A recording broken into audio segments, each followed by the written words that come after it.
Good afternoon and welcome to the Building and Growing podcast. Today we're going to be discussing the M&A Deal Platform and its advisory arm, Precision M&A, with Sach Vara and James Ruthven. So welcome both. Thank you very much for joining. Thank you. Thank you. Give you an opportunity to introduce yourselves. Sach, Sure. Would you like to begin? Happy to do so, and pleased to be here. So thanks for the opportunity. You're welcome. So my background is corporate finance and M&A advisory. I've been doing that for almost 15 years now of my life, but it's specifically doing advisory services to kind of small mid-cap businesses in the UK. So it's buying and selling of companies as well as growth cap of those companies. Fantastic. Thanks, Sach. And James? Yeah, hi. Yeah, good to meet you. So my background is product and technology. Basically 20 plus years doing digital transformation for enterprises and smaller organizations. Fantastic. Excellent. And so would you be able to talk us through the history of the platform? Sure, happy to do so. So I guess it's almost starts off with the Precision M&A business, which is now the advisory arm of the platform. So Precision M&A, that's a business that has been existing for 20 odd years, started by the chairman of this business now, which is Neil Ackroyd, which I'm sure you'll speak to in due time. So it's his business. He grew it through the recession. We were also kind of 3-time award winning through that recession and post-recession. That's the kind of typical kind of boutique that we see in the UK and specifically London as well. And off the back of that, I decided to do a bit more professional development through my MBA, and that's where I met my colleague James. We had started talking about, I guess, the quirks of the corporate finance market and M&A in particular for mid-market. And we just started talking about, like I say, the issues and what we can do better. So out of that was the kind of brainchild, if you like, of what has now become M&A Deal Platform. Sure. So I guess over to James to have a bit of a background on that stuff. Fantastic. Yeah, exactly. Yeah. As Sach was saying, we were on a course, MBA course, looking at M&A and really just the complexity and how M&A was being dealt with kind of, to me, showed that there's a real possibility to kind of change it, to improve the process. Yes. And to simplify it ultimately and make it more effective for the end users, which in this case is the people selling and buying companies. Okay, fantastic. Well, look, I love the fact that you both met during the MBA course, and Sach, in terms of the reference earlier to how Precision M&A grew during the last recession. Given the current difficult economic climate, I'm sure that that's something that we'll be able to discuss together later on today. But perhaps to begin with, would you be able to discuss the steps that a company would need to take when they're thinking about an exit? Yeah, that's a good question. So I guess there's multiple steps that even need to happen before the sales process even begins. Sure. And I think it's a bit of a shameless plug now, but we're recently developed through the platform a kind of questionnaire that helps to unearth effectively the steps that you need to go through before you've even made a decision to sell the business, which is quite simply named the "Can I sell? Should I sell?" questionnaire. Yes. So it looks at both kind of axes of that and says, and it effectively assesses those I guess variables or reasons and of why you should sell and if you're ready to sell. So we ask all those questions, we qualify it, we quantify it, and at the end of that there's a bit of a discrete yes or no answer that says yes you can sell or no you shouldn't sell, but here's what you can do. Yes. So we look at the kind of should I sell perspective much more from a psychological perspective. Okay. Which is quite different in the way that this market tends to operate. Yes. In the way that we assess people, because effectively these are people, these are owner managers. Okay. and you have to be able to effectively manage them and work with them. So there's a bit of an assessment that goes on before we even embark on the journey of selling the business. Okay. So we need to be aligned in that sense. And what would that assessment typically involve? Sure. So I mean, ultimately, it tries to get you to, or tries to understand the reasons in terms of the should I sell. Tries to get you to or us to understand the reasons of is the owner manager ready to sell? There's 4 reasons why an owner manager should sell. Yes. One is retirement.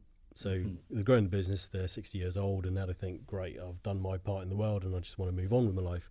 Yes. That's fantastic. The second reason is a change in circumstance. This tends to be a bit more negative. So maybe there's an illness that's occurred in the family and the priorities have shifted. Okay. So they're no longer able to focus on the business, which is what they love doing, but ultimately now they can't run it like they should. Yes. So they think, I now need to sell. The third reason is actually the business has grown to a point where it's kind of outscaled the expertise of the business owner. Okay. So it's better off being in the hands of another business, basically, or another ownership structure.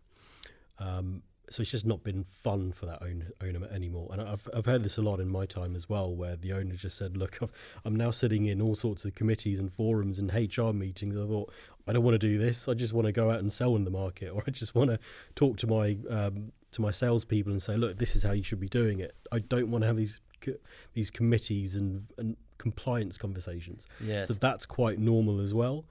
And the fourth reason is ultimately cash.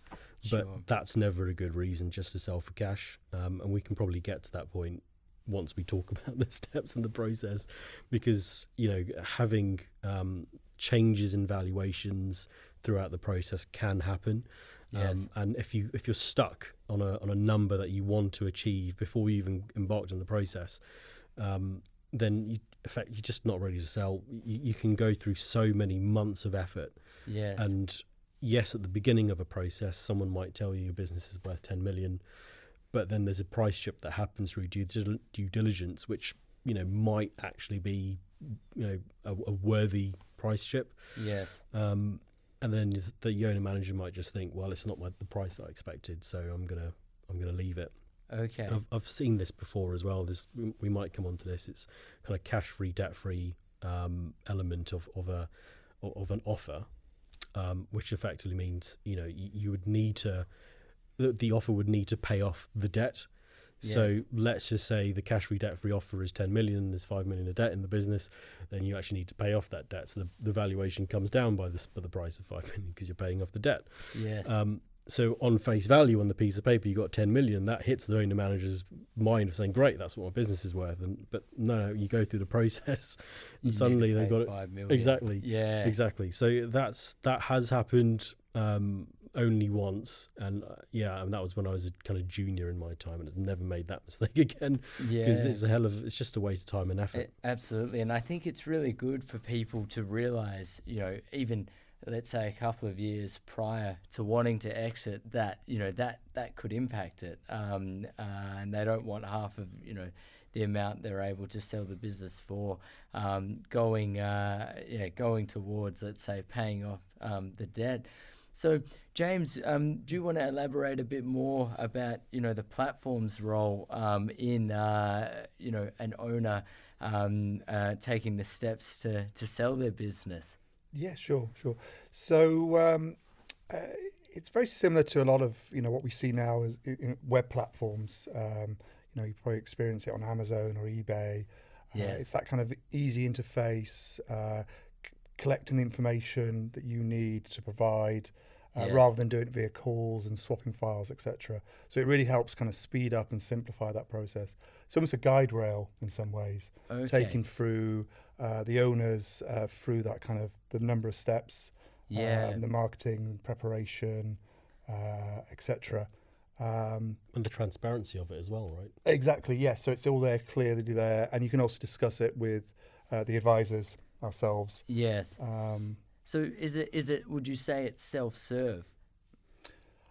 It is self-serve in some ways, but I think with anything which is slightly complex, you do need that go-to point, which is ourselves. Yes. If you have a question, you need some support, we're there to help with it. But it's as self-serve as you can get, but with a blanket to kind of help you if you need it. Yeah, And fantastic. I would suggest that it helps me as an advisor from a workflow perspective. It kind of keeps my costs down as a business owner, right? Because I'm no longer needed to spend however many I need to on a team of analysts. I can just look into the platform and deliver the documents that I need to do through platform, and it's like I say, it's completely transparent.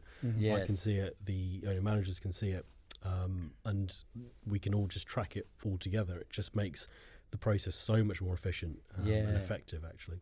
So I guess at the moment, let's say I were to want to sell my business, I'd go through the initial sort of steps in terms of understanding the reasons, why I would want to sell. I'd then gain access to the platform and I'd enter different types of, say, financial data in order to provide you and the team with the information that you'd need in order to assess the valuation. So what would happen next? There is a kind of set request for information, if you like. It's all pretty standard. Yes. And we tend to go a little bit over, I guess, the call of duty when it comes to the request for information. But that only helps, especially when it comes to due diligence, to get everything up front as much as possible and see things coming early as possible and can solve these things early as possible. All this information comes in, we digest it, and we turn it into effectively a sales document, or what's called an information memorandum. Okay. So that's the sales package. It's normally something like 20 odd pages. Oh, wow. So from everything, condensed down into something that really sells this business and puts it on its best feet. Yes. And I guess that's the strength of the advisors as well. When the advisor can look at it from an outside perspective, whereas the owner manager is kind of seeing it from almost tunnel vision. They've been in it for so long. Yes. They're not able to take a step back and look at it holistically and think, actually, this is where the business has value in the market. Sure. And that's so what's the word? Valuable, even that the advisor can come in and do that, especially when they've been selling companies, as a day job. Yes. And they know what works and what doesn't work and how to position these things. Yes. And I suppose a question for James, because we met at the Digital Accountancy Show, and accountants are very much, say, trusted advisors of business owners. And sometimes they are also the gatekeepers of a lot of different pieces of documentation or data.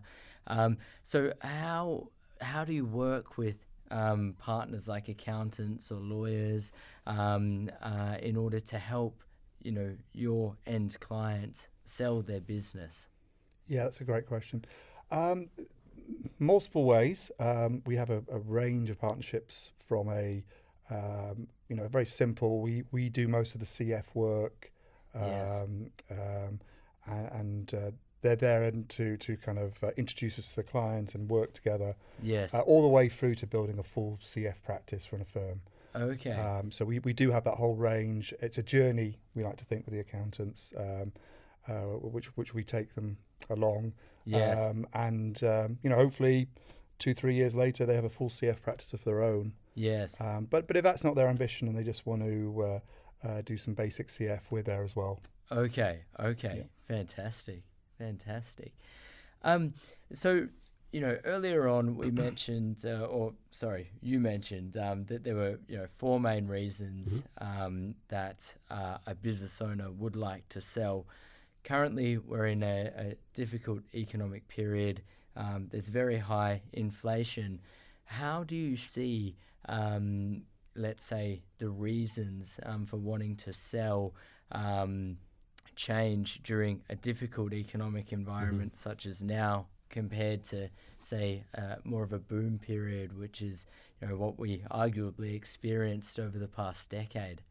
Sure. I mean, fundamentally, the reasons for selling don't change. Yes. You're either going to be those 3 reasons, and you're already mentally you're out of the business. Okay. You're not adding value anymore, regardless of boom or recession. Yes. The cash thing still is not a reason to sell, regardless of boom or recession. Sure. It just means you're more likely to potentially get something more higher value, purely on the basis that business. I mean, in boom times, businesses are investing in everything, anything. Yes. They might see a business as a strategic fit for their own company. Yes. So there might be a wider pool of potential purchasers, and the process might be more competitive in that sense. Okay. But that's probably less. And the converse is true in a recession time. There'll be less pools of potential purchasers. But Okay. yeah, I mean, you still want to sell regardless of where you're at. Yes. And you should sell regardless of where you're at. Or at least you should run a process and see what is the market saying, because even if the market as a whole is in recession, Yes. you as a business might be in a defensible position as a business, or you might even just own a market niche. Okay. In that case, it's always going to be valuable. Yes. Okay. I understand. And are you able to provide some details about, let's say, who your typical client would be? Are there any particular, say, financial thresholds? Sure. So certainly on the precision end, we tend to look at businesses that are 1 million plus EBIT. Okay. And the reason being is, fundamentally those businesses are saleable. Yes. As soon as you go a little bit lower than that, the pools of buyers are less so. Okay. And it just becomes far more difficult to find a buyer who wants to buy a business that is, turning over £1 million, let's say, or 50k profit. Sure. It's much more difficult to find those buyers. I mean, they do exist. Yes. But they tend to be in local markets. Yes. Okay. And I guess that's again where the platform can come in and help, because instead of it being just local markets, the advent of technologies, we can see it with Uber. Taxis are local markets, but with Uber, it's now international markets. Yes. So it's a similar kind of principle, that it opens up local buyers local sellers to a wider pool of buyers, and that's a process that we're still kind of building. Yes. But the principle is there. Maybe James will touch on it as well. I'm probably treading on his toes, but yeah, I mean, we're testing it right now with a number of different clients, and it's all backed by the precision M&A element of actually having an advisor. So in terms of that marketplace analogy you mentioned about Uber, James, do you mind talking about where you source, I suppose, both the companies that want to sell and the buyers from? Sure. Yeah. I mean, there's quite a few channels we use.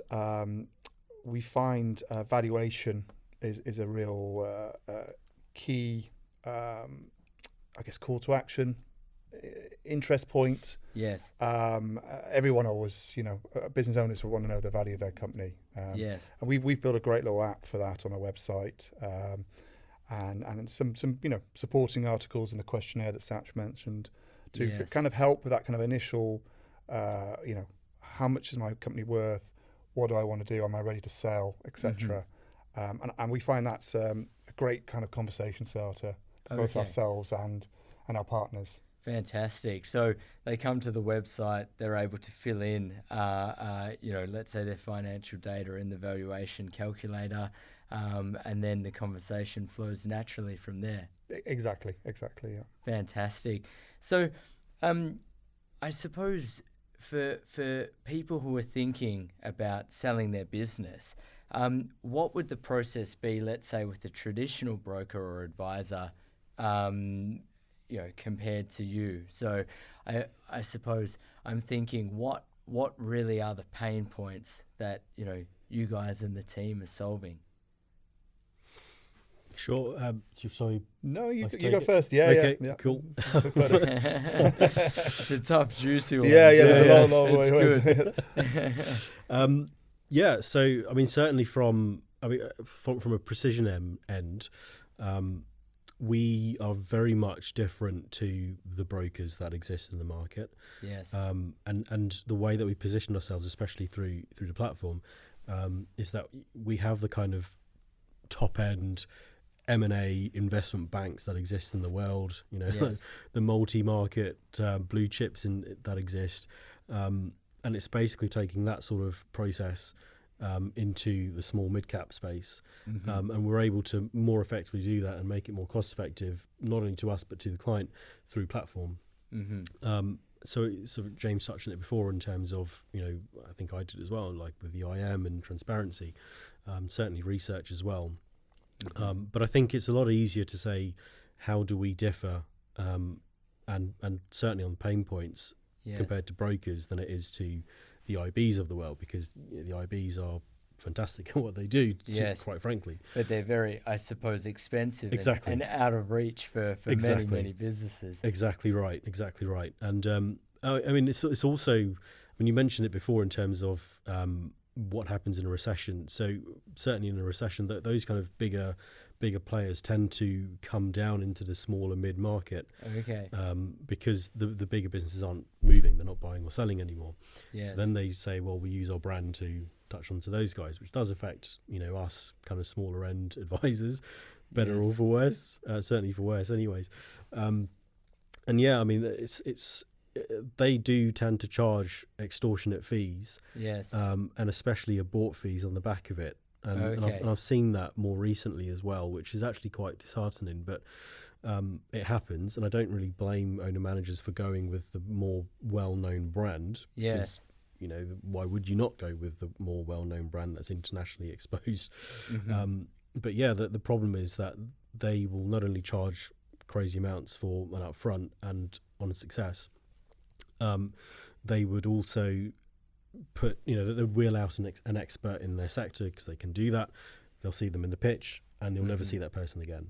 And then once they've converted that client, they've got a junior who's fresh out of university working on this small deal, because it's kind of it's low value to these big companies. They're not interested in it, so it's good training for them. But with us, compared to them, certainly those clients will only ever get the experts, the partners in who are actually working on their deals. Never a junior. So that's how we differ from the big guys, for sure. The smaller end brokers, the way that we differ is that we actually do end to end. We come up against brokers who are much more volume based, very good at selling, unbelievably good at selling, and that's something I wish I was good at. I guess that's why we're here as well, right? But yeah, they're so good at selling, and have been doing it for so long. But they're, like I say, they're volume based businesses. They will make their money on the upfront fees, and maybe one or two of them will sell. And that's where they get their nice bonus. But ultimately, their business model is take as much upfront fees as possible. We don't do that. We have a small amount of deals that we'll take on, and we're very much expecting to have the success fees, and that's when we make our money. Sure. So you have essentially aligned your business model with the success of an owner exiting. Exactly. Yes. Exactly. Fantastic. And again, that's how we differ to brokers. I mean, they're very good at putting people together in a room. I was actually in a pitch not too long ago where they said, these that business that advised them, quote, they put them in a room with a buyer, and then very quickly their value tailed off. It was up to the owner managers to win over the buyer, and run the process from then on. You just think that's insane. So we do the end to end. We will not only put them in a room together, we'll actually manage the presentation for them, set them up so that they can be on the best front foot. And then make sure they get the offers from everyone that they see. And then we have a competitive process, and the best offer goes through, and then we go into due diligence and with the one buyer, and exclusivity and due diligence, with that one buyer, and protect the price as much as we can, as possible. I mean, there's very different reasons why it will change upwards and downwards. But yeah, we might come on to that in terms of mechanics. It's quite boring, so I'm not sure you should. Sure, yeah. So I guess I've got more of a platform question for James. Again, focused on traditional brokers versus the platform. So how would traditional brokers collect, let's say, the financial data relative to how business owners are able to use the platform to provide that data? Yeah, no, that's a good question. I mean, obviously it varies from broker to broker, but my experience or our experience is it's quite manual. Sure. It's moving documents around, uploading them to a file share, etc. No structure. Yes. And going back to what Sach was saying, it really what our platform adds is this standardization of process. Yes. Makes it much simpler for the owner manager to know what to do, what the process is, what the next steps are. Yes. And ultimately, we've made the investment in the technology to build the platform, which allows us to apply it to more customers. Okay, excellent. So if I'm summarizing, I suppose, those key takeaways in terms of the investment bank side of things, first of all, you're cheaper than them, you're more cost effective, and the clients or the business owners who are exiting are going to have experienced partners working with them the whole time. When it comes to more of a traditional broker, they are collecting documents in a much more manual way from the business owners, and they're also charging fees up front. So the traditional brokers are charging upfront fees, whereas if a business owner uses the platform, then the fee is success based, which ultimately aligns with the goals of the business. Exactly, yeah. Sorry, excuse me. Fantastic, no problem. Okay, so let's say that there are businesses out there who might be thinking, all right, I'm 55 now, at 60, I'd like to retire. What key takeaways or key pieces of advice would you give to those businesses? And we might start with James first on this one. Yeah, sure. As Sach mentioned, we have a great questionnaire. I think it's really, make sure, should I sell? Can I sell? That's a good question to answer. Work with us to maybe get an idea around valuation. Yes. Is it what you expect? Or do you maybe need to do some more work around that and grow or scale the business to make that valuation what you want? Yes. And also have the company ready. I think that's important. So that's the kind of preparation work, and we can definitely help in that area. Yeah. And Sach, do you want to dive into that as well? Sure. Yeah. I mean, I'll touch on the valuation side as well. I mean, there are many different ways of doing valuations. Yes. And you'll get a range of different answers. And that includes man down the pub who tells you your business is worth 10 million. Yes. So, anyone can tell you what a business is worth. I can do my homework and tell you what a business is worth, but it doesn't matter. Yes. What matters is the process that you run, and making sure that you only talk to strategic buyers. Sure. Making sure that, okay, this business actually has a value to the people you're speaking to as the advisor. And then you can unearth the market value of the business, because ultimately it's only worth what someone's going to pay you for it. Yes. So yes, we can do the theory, and it's a great entry point into having those discussions. But ultimately it's part of the process, and the process that we run matters. It matters significantly. Yeah. So that's thing one on valuations. The other kind of advice and tips I'd give to someone who's considering selling, Yes. is kind of having that succession plan for sure. Yes. So we'd need to have, or at least set up the business to have, a second tier of management. It's hugely important, because we've seen this before as well, when a buyer comes in and buys a business where the culture of this business is driven and owned by the owner manager. Yes. As soon as the owner manager steps away, not only there's the culture and the team, if you like, who the motivation of the team were largely geared towards supporting the owner manager. Yes. So if he goes, then what's that going to be like? And that has been problematic before. Okay. So having a second tier of management, having them own the culture, and also the operational functions of the business, Yes. hugely important. So Yes. getting that right, I'd say, is probably one of the most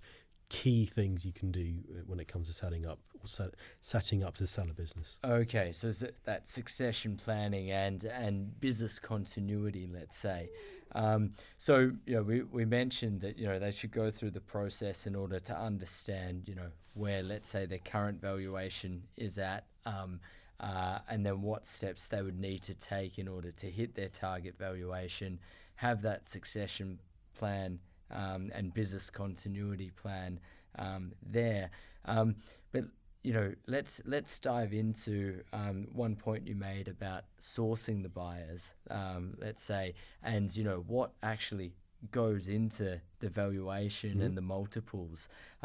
What should business owners be thinking about, if they've got, let's say, 2 years before they want to exit?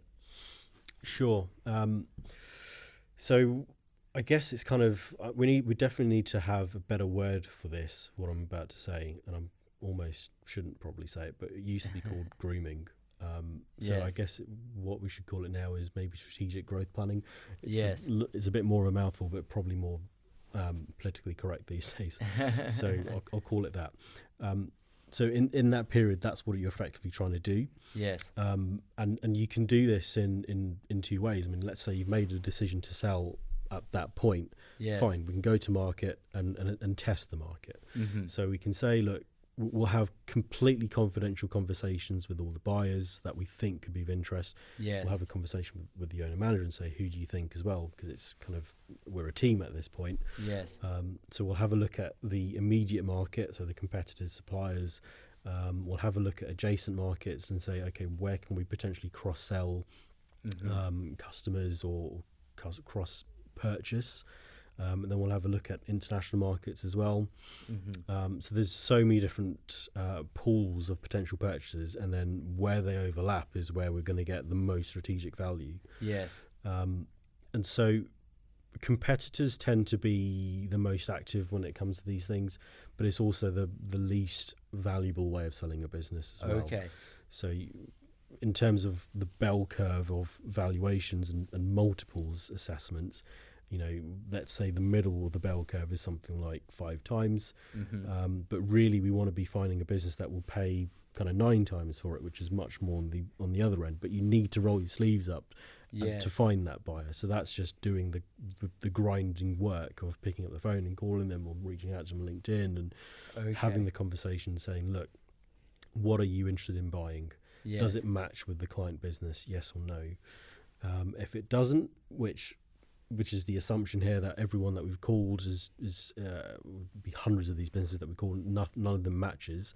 Yes. We'll have a conversation with the client and say, look, this is what your business is. This is where these acquirers are actually wanting to buy and will have a strategic value. Yes. So this informs that growth strategic planning. Yes. And that's what we would implement over the next few years, so that the business now looks like what they want to be acquiring as a strategic purchase. Okay. And the point you made about let's say a competitor buying at, say, a lower multiple relative to a different buyer, what type of buyers do you see offering, let's say, the highest multiples? Yeah, so I can point to a really good example on this one. It was, a number of years ago now. We looked at their competitors for this food and drink business. Mm-hmm. We had a whole load of potential purchasers, as I mentioned, but everyone who was offering in this space, direct competitors, was something like 2 to 3 times. It was, terrible offers. Yes. And then we came across these handful of businesses, where I had looked at all the annual reports, I'd reviewed them, I saw, okay, it's interesting. From a few years ago, they'd exited this space, Yes. exactly this space that this business was doing, and I thought, that is interesting. Why have they done that? Is it because it's strategically unimportant, or do they actually want to do something in this space and they just Yes. couldn't crack it? So picked up the phone, had a conversation with it was the CEO, actually, like the actual head guy of this business. It's international business, isn't it? You've got no chance in hell of usually getting through to them, but like I say, you roll up your sleeves and you do the hard work and you have the conversations with them. Yes. And yeah, it turned out that this is something they really wanted to get into but could just never crack. Okay. This is international business. They operate everywhere. And this is a small little business that operates in UK and just England. Yes.